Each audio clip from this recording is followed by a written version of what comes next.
on Friday. So Monday is 3:30 to 5:20. Friday 12:20 to 2:10.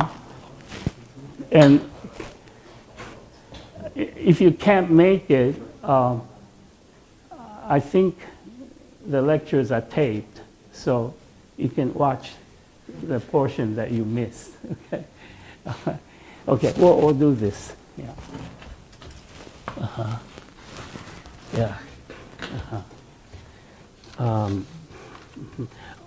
Okay. Now, apparently, you can send comments to me.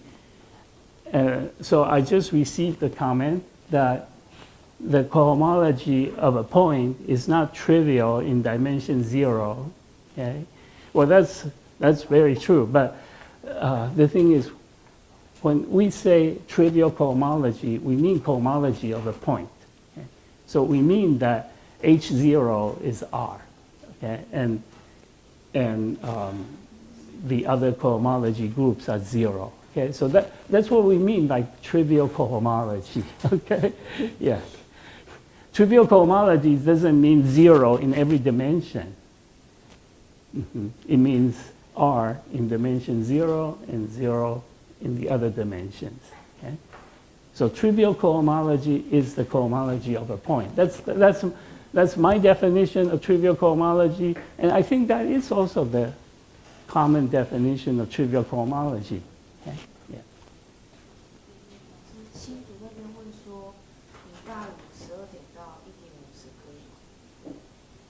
Yeah. Okay, so the question is, on Friday, could it be from 12 to 1:50? There's a course that ends at 12:10, right? Yeah, yeah. So no, so I guess it's not possible. Okay, yeah. All right. Okay, so now we were looking at the two examples, right? The action of Z on R, this example, and then the action of S1 on S2, that's this example, okay?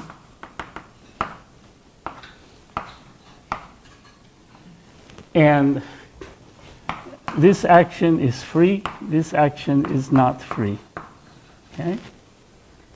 And I said that in general, if the action is free, then the quotient is nice, good. Okay.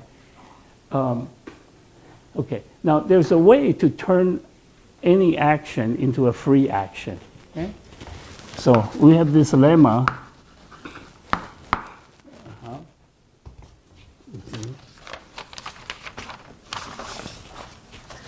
And yeah. So the lemma says that if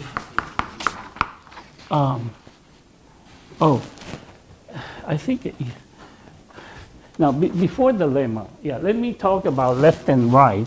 Okay, so far I have defined action on the left, but you can also define action on the right in the same way, and there's really no difference because every left action can be converted to a right action and vice versa. Okay? So every left action of G on X can be converted to a right action. Okay?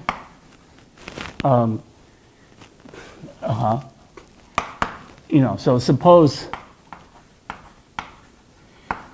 G acts on the left on X, then I can define this right action X dot G on the right to be G inverse dot X. Okay? And then you can check that X dot G dot H will be equal to X dot GH. Okay? You can check that if you make that definition. So every left action can be turned into a right action, and every right action can also be turned into a left action, by doing this. Okay? And so it doesn't really matter. But sometimes, we prefer acting on one side than the other. Okay? Now, so if G acts, so usually they will all be left actions, but sometimes I'll use right actions. So suppose G acts on P and M on the left, then you can define a diagonal action on the Cartesian product. Then the diagonal action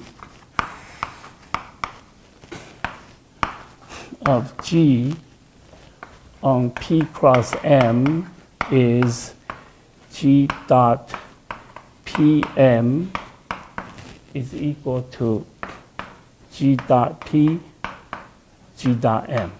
Okay, so that's the diagonal action.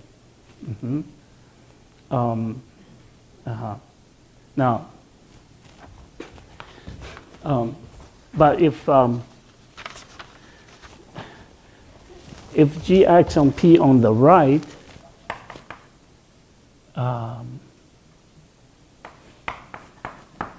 acts on P on the right, but on M on the left, then the diagonal action is, okay, so G dot P M, okay, but G actually acts on P on the right. You have to put it on the right, so it would be P dot G inverse, and then GM, G dot M. Okay, so that would be the diagonal action. If one is on the right, the other is on the left. And now the lemma is that if G acts freely on one space, then it doesn't matter how it acts on the other space, the diagonal action will always be free. Okay? So if G acts freely on P on the right,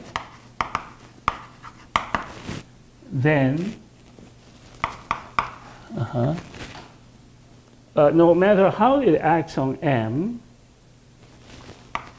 no matter how G acts on M on the left, the diagonal action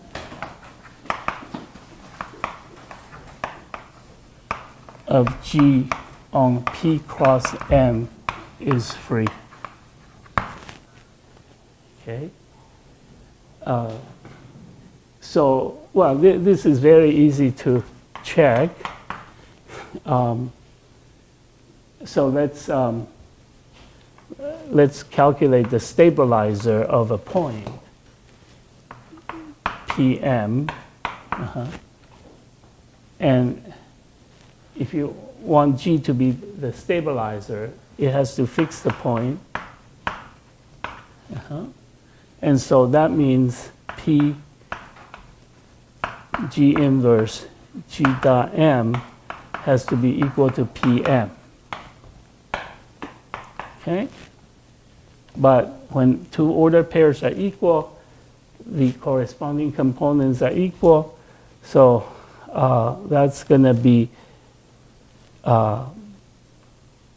if and only if P dot G inverse is P and G dot M is M.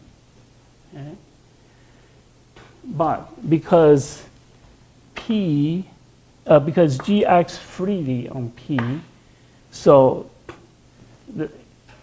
if it stabilizes P, it has to be the identity.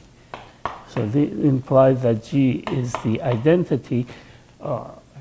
In the book, actually, I'm sorry, I use E as the identity. Okay? Sometimes I write 1, but I think I'm going to use E. And then, of course, if G is equal to E, then both of these are true. So this is an if and only if. Okay? Yeah. So this shows that the stabilizer, any point in the Cartesian product, is the identity. Okay? So the action is free. Okay? Now, so this is how you can turn any action into a free action. You multiply by a space on which G acts freely. Okay? However, now we are doing algebraic topology. So we want to make sure that we don't change the homotopy type of M. Now, how can you make sure that this has the same homotopy type as M?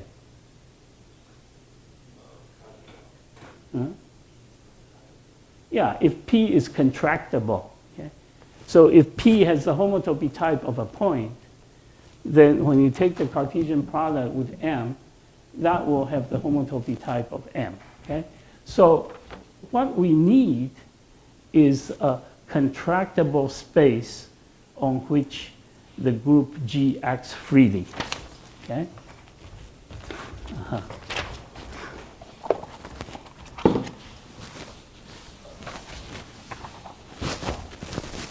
So if P is a contractible space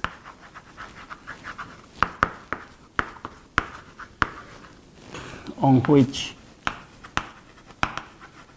G acts freely, then P cross M will have the same homotopy type as M.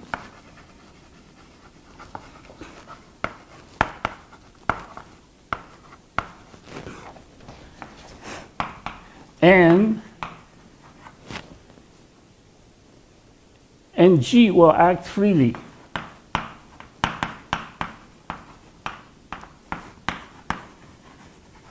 On P cross M. Okay? Now,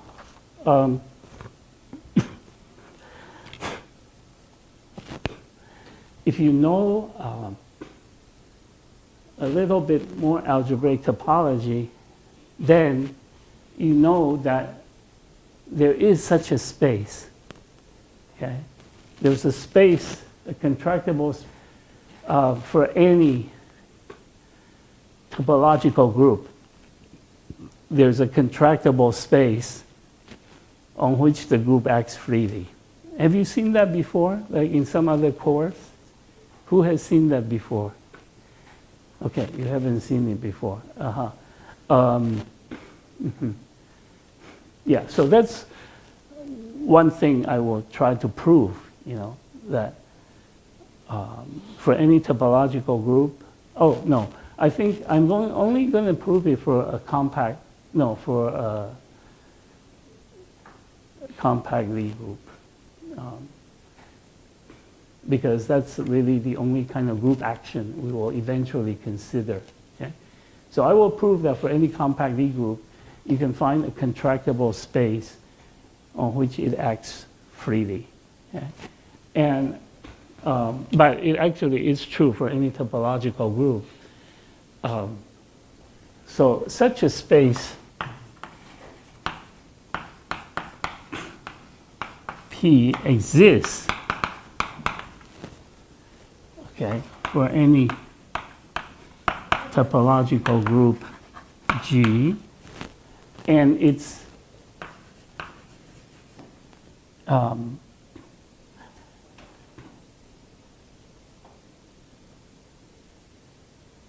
yes, and it is denoted, well, let me see, there could be many, but oh gosh, any of them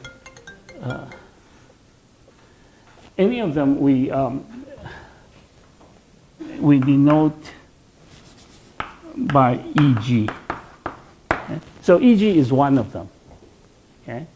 Well, EG is a contractible space on which G acts freely.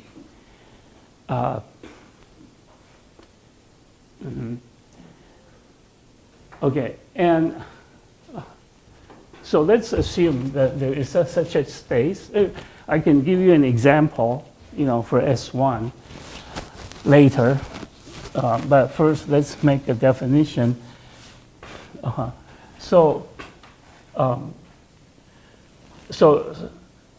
G acts freely on EG cross M, and then we take the quotient. That quotient is called the homotopy quotient.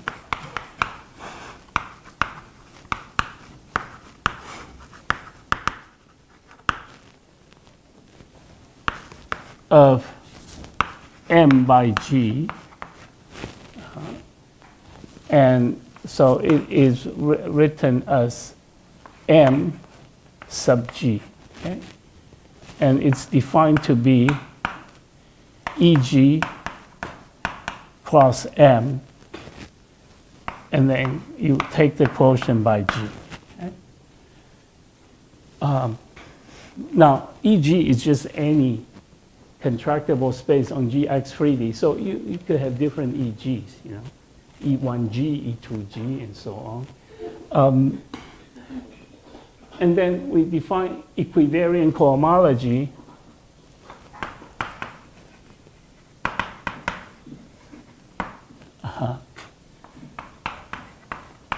to be the ordinary cohomology of the homotopy quotient. Okay? And then for this definition to be well defined, we have to check, we have to prove that it's independent of the choice of EG. And that we'll do later. But, so this is a definition of equivariant cohomology. It's the ordinary cohomology of the homotopy quotient.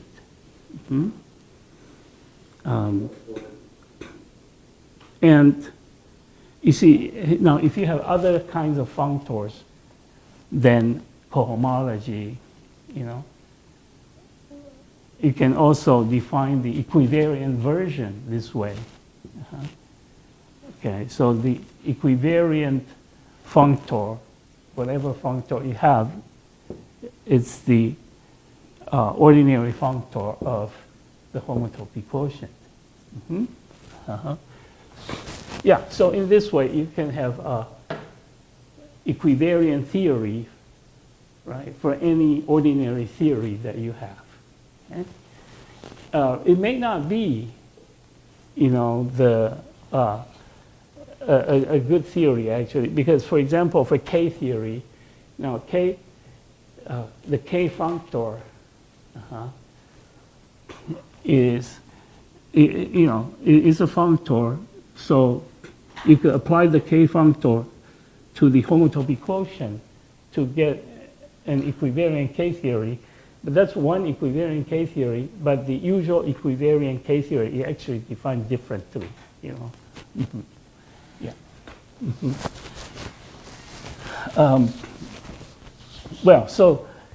Well, let me give you an example of a contractible space on which the circle acts freely. Okay, so let G be S1. Okay. Now S1 acts on Cn, the complex vector space, by just by multiplication. Okay. Lambda dot z0 to zn is lambda z0 lambda zn. Okay? So that's an action of the circle on Cn. Now, this action actually preserves the unit sphere, right? Because if, let's see, the sum of, say, zj square, j going from 0 to n is 1. So if your point is on the unit sphere, then the sum of lambda zj square is also 1, because lambda is in S1, so it's got unit length, right?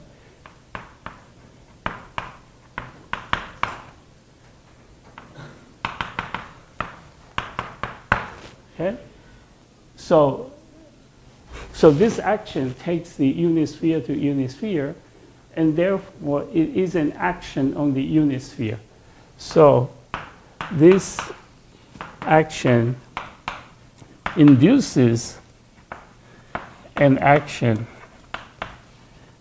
of S1 on, now the unit sphere in Cn. Oh, I'm sorry. No, just a minute. This is Cn plus 1.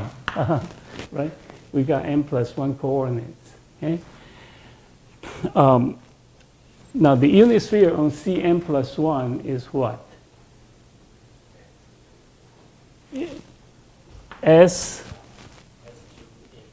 S2n plus 1, right? So it's, because this has real dimension 2n plus 2, and you have one equation, one real equation, so you reduce the dimension by 1, okay? So you get an action of S1 on S2n plus 1, right? Now, what is the quotient of S2n plus 1 by S1?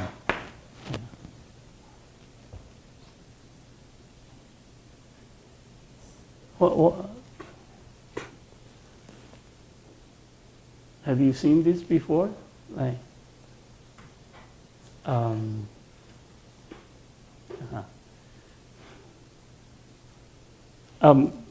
well, this is the definition of the complex projective space, CPN. This is the definition. Mm-hmm. Mm-hmm.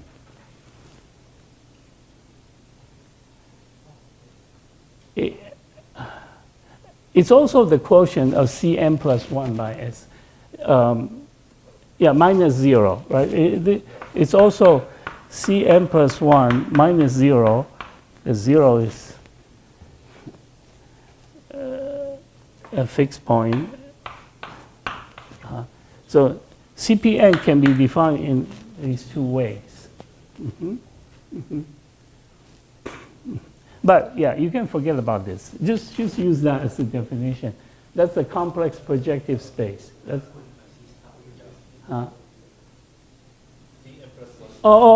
sorry. Yeah, yeah. It's a quotient by C star. Yeah. Okay. Yeah.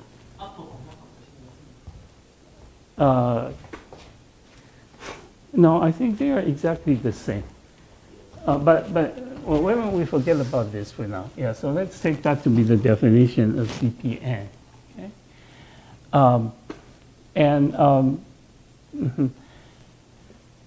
One can check that the projection map is locally trivial, so that you actually have a fiber bundle.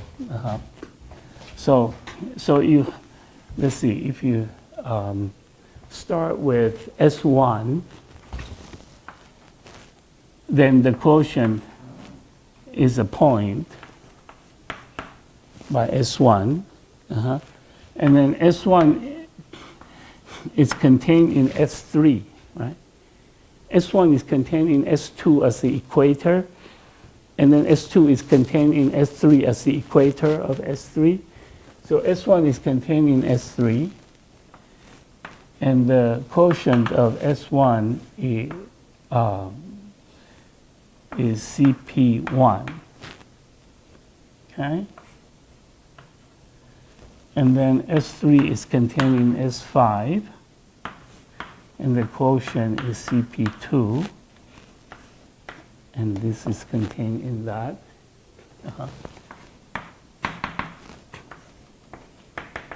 Okay, so you have an infinite sequence of containments of spheres, okay? And then it's compatible with the containment of the quotients. So you see, so S1 actually, well, we can take the union of all the spheres, all the odd spheres, okay?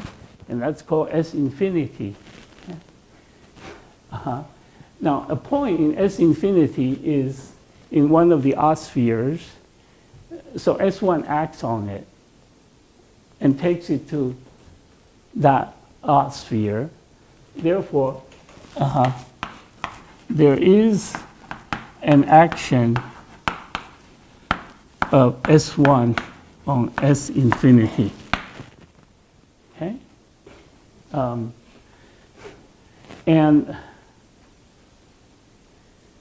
And this action is free, right? Because let's check. So lambda dot, a point is in some finite dimensional sphere. And you want that to be equal to itself. Okay? We're trying to calculate the stabilizer. So that says lambda z0 equals z0, lambda zn equals zn. Okay? But at least one of these coordinates is not 0. Okay? So that if z0 is not 0, you divide by z0, you get lambda is 1. Okay? So, and that's because at least one zj is not 0. So if you divide by zj, you get lambda equals 1. Okay? So therefore, S1,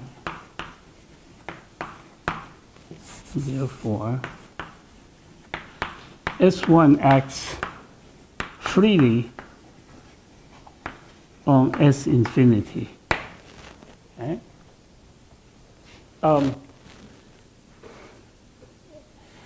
Now I want to show that S infinity is contractible. Okay? And to do that, I use a theorem in algebraic topology, that says that if you have a CW complex, so like this is a CW complex because you've got cell structures, like S1 could be viewed as 2 0 cells, 1 cell, and then S2 is like this. You add two cells, and then you put that inside S3. You just add 3 cells. So, this is definitely a cell complex. Okay, and it's a particular type of cell complex called a CW complex. When you have a CW complex, if all the homotopy groups are 0, then it's contractible. Okay? So that's a theorem from algebraic topology.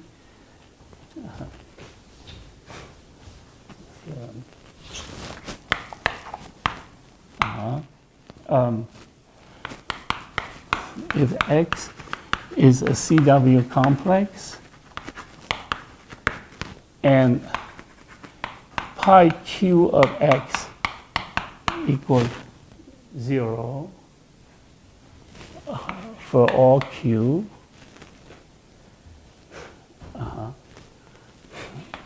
Then X is contractible. Okay, now, do you know what pi Q is? These are the higher homotopy groups. Do you all know what pi 1 is? Like pi 1. What's the definition of pi 1?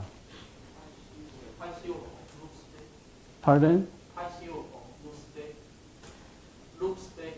Loop space. Oh. Yeah. You can define it recursively. Right, yeah. But first tell me what pi 1 is. What is pi 1? Huh? Yeah, it's a fundamental group, but how do you define it? Yeah.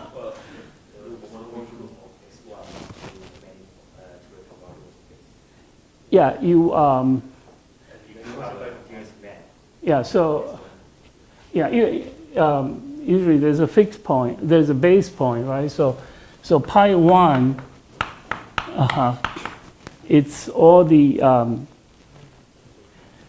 you look at all the continuous maps F from a circle, okay, with a base point to X with a base point, right? That means the base point goes to the base point. This is pi 1 at X naught. And then you take the homotopy classes, right?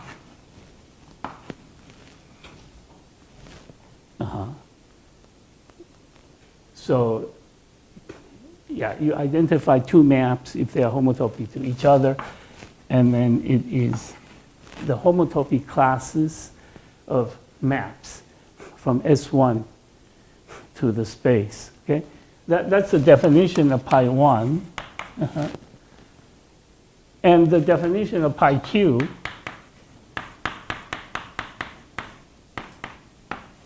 is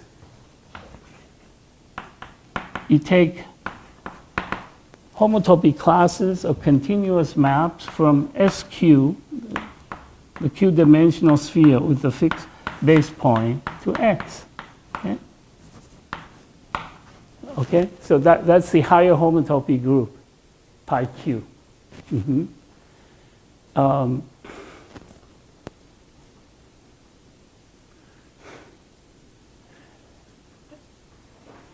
Yeah. So, but then there's a theorem that says that this is actually independent of the base point. If you use a different base point, you get something that's isomorphic. Okay, so often we omit to write the base point because it's independent of the base point. Okay. Yeah. So because of this theorem, what we have to prove is that pi Q of S infinity is 0. Okay? Now, homotopy groups of spheres are extremely irregular. Okay? So there's really no good theorem. There are a couple of theorems, that tells you about homotopy groups in general, but you can't really compute all the homotopy groups of a sphere or of any space, actually. Yeah. And so in the 50s, so there were a lot of work, people trying to compute homotopy groups of spheres. And if you look up a table in an encyclopedia of mathematics, you'll see some big tables with homotopy groups of spheres in every dimension. And of course, it only goes up to a finite range, but except for some some simple theorems, like the answer is just completely irregular. So homotopy groups are very easy to define, but very hard to compute. Unlike cohomology, cohomology is difficult to compute, but actually relatively easy to, cohomology is very difficult to define, but actually it's easy to compute, okay? However, there are actually some homotopy groups we can compute, okay? So, so for a sphere, like, what do you know about homotopy groups of spheres?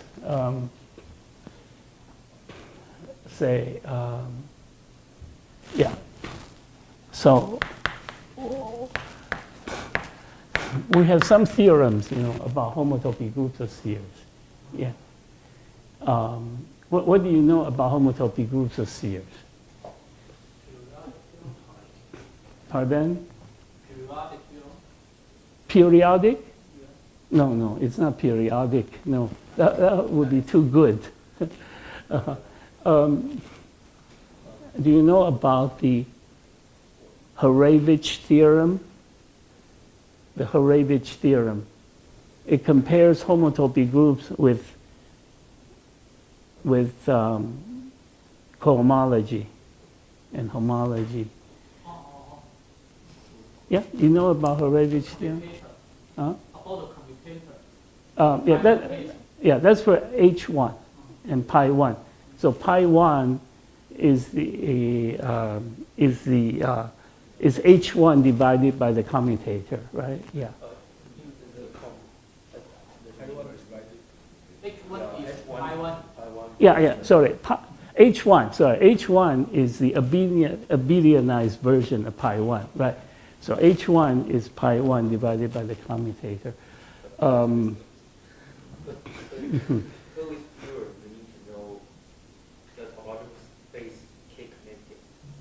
Pardon? You need to know Sn is K connected, and then you can apply the Hurewicz theorem to like K dimensional. Yeah. So, but here you don't know actually if it's K connected. Okay. Now, like let's say let's try to compute the homotopy groups of S2. Okay. Let's see. Let's look at pi q of S2. Okay. So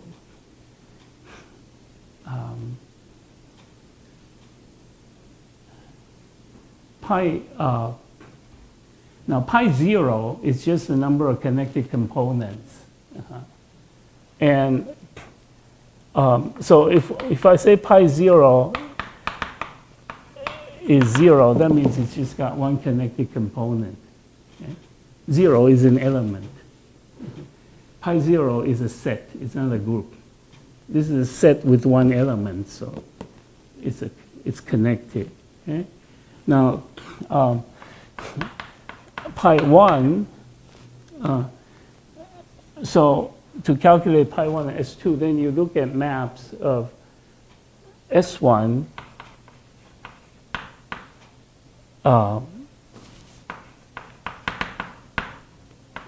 S2, fix a base point.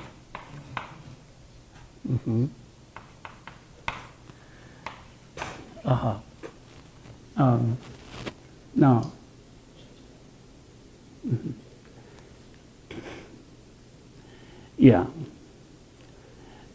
now if you look at continuous maps, it's could be quite complicated, but there is a theorem that says that continuous maps can be approximated by differentiable maps, okay? And in that you can calculate pi 1 using smooth maps. And when you have smooth maps,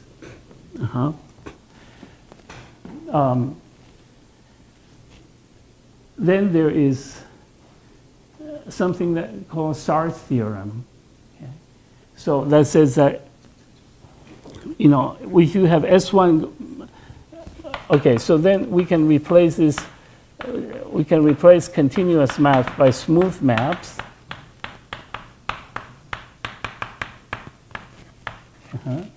And use smooth homotopy. Now, when you have a smooth map from S1 to S2, it can never be surjective.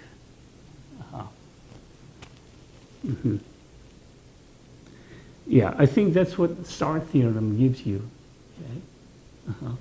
So, F cannot be surjective.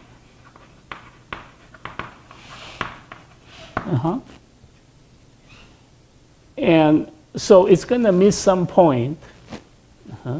So your map is going to go somewhere, but it's going to miss that point.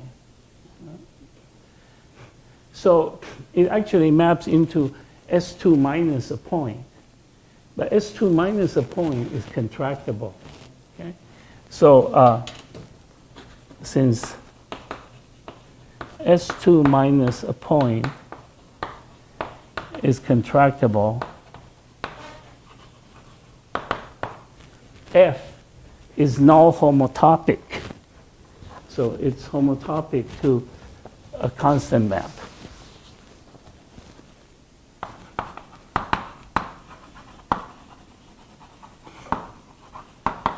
Okay? So this proves that pi 1 of S2 is 0, okay? Because every smooth map into S2 is contractible, okay? And you can see that the same argument will work to give you what? How would you generalize this? All Q that are less than. Yeah, so this will prove that pi q of Sn is 0 for q less than n. Okay? The same argument will prove that. Okay? So that's what we know. Okay? And now let's go to S infinity. So I don't get the reason why you're using the Sart's theory together to solve F cannot be surjective. Pardon? I don't get a reason why you use the Sart's theory to get a conclusion that F cannot be surjective. What's the reason? Sart's theory shows us a smooth map the critical value of F can only be measured through. Why it is implied that F cannot be surjective? Yeah. Okay, now if F is continuous, then it could be surjective, right? Yeah, yeah.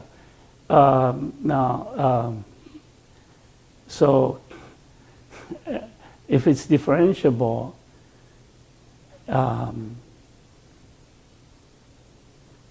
I think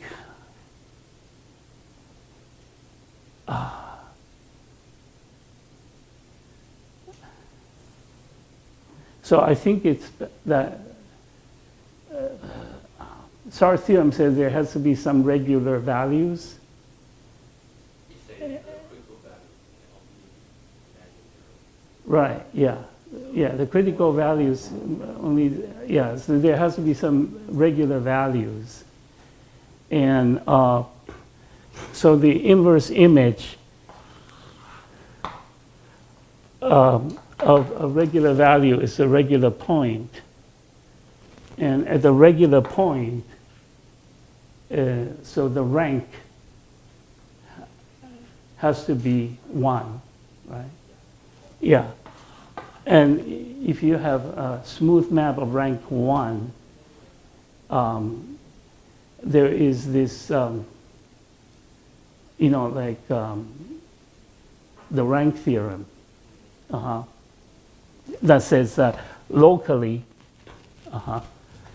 it has to look like, locally, f of x has to look like this. It implies that F has to be open.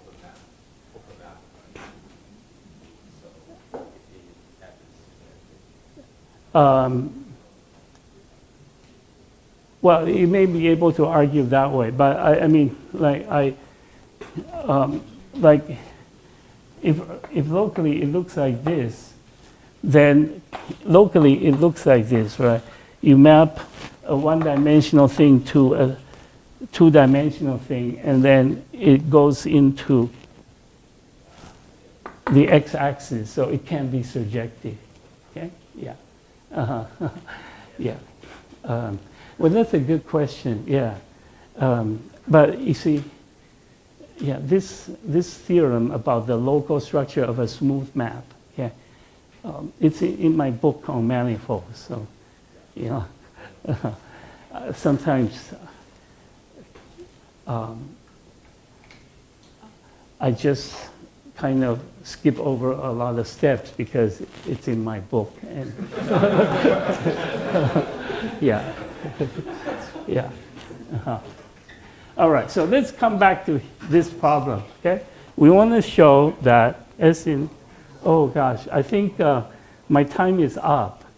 Yeah, yeah, okay. I'm going to stop here and we can continue next time, right? I think my time is up. It's 5:20, right? Okay, yeah. Very good. We'll stop here. I like the fact that you have a lot of questions, you know. I wasn't expecting that because I thought that Taiwanese students are usually very docile, very quiet, you know. But it's good that you have a lot of questions. Yeah.